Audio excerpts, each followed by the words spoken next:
Dear students, हम पढ़ रहे हैं क्लास 8 का साइंस का चैप्टर कंबशन एंड फ्लेम। ठीक है, कंबशन के बारे में हमने पढ़ लिया। अब फ्लेम के बारे में हम पढ़ रहे थे।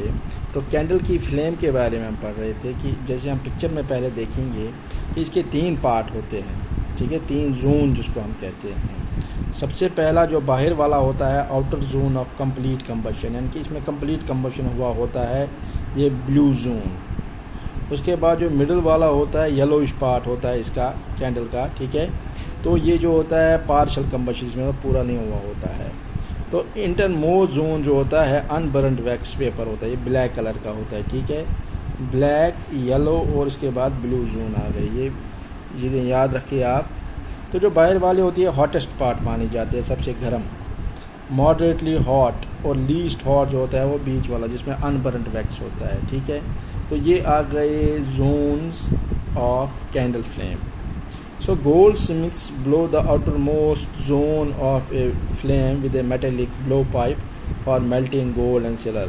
गोल्ड को मेल्ट करने के लिए या सिल्वर को मेल्ट करने के लिए, ये देखिए आप, ये बर्नर है। तो ये जो है इसके पास एक पाइप होती है, आगे से मुड़ी होती है थोड़ी सी।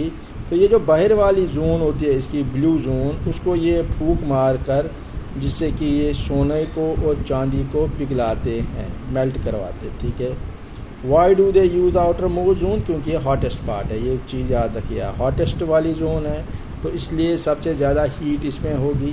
ठीक है, ये चीज़ याद रखिए। व्हाट इज़ ए फ्यूल है आप? Recall that the sources of heat energy for domestic and industrial purpose mainly would, यानी कि घरों में या इंडस्ट्री में हम जो इस्तेमाल करते हैं सोर्सेज ऑफ हीट एनर्जी, वो है wood, charcoal, petrol, kerosene etcetera.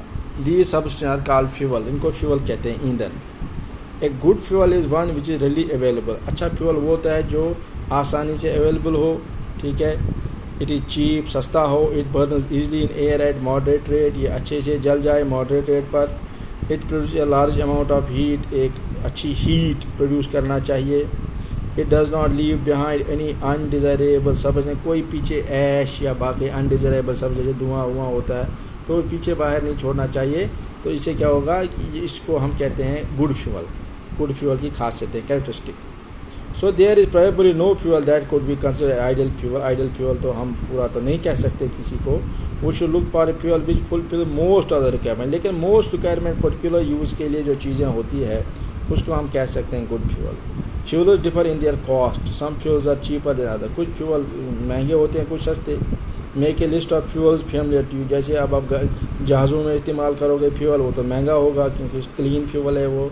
उसके बाद जो पेट्रोल आएगा, डीजल आएगा, ठीक है, वो उससे थोड़े सस्ते ही है क्योंकि वो उतने साफ़ नहीं होते हैं। उसके बाद आ गए बाकी फ्यूल, कैरोसिन आ गया या बाकी चीज़ें आ गई, तो वो उससे भी कम दाम। तो ठीक है, तो उन्हीं के वैल्यू पर कि अच्छा फ्यूल क्या है, उन्हीं के बेसिस पर जो है उनकी रेट भी होती है। ठीक है, तो आज यहाँ तक हम पढ़ेंगे।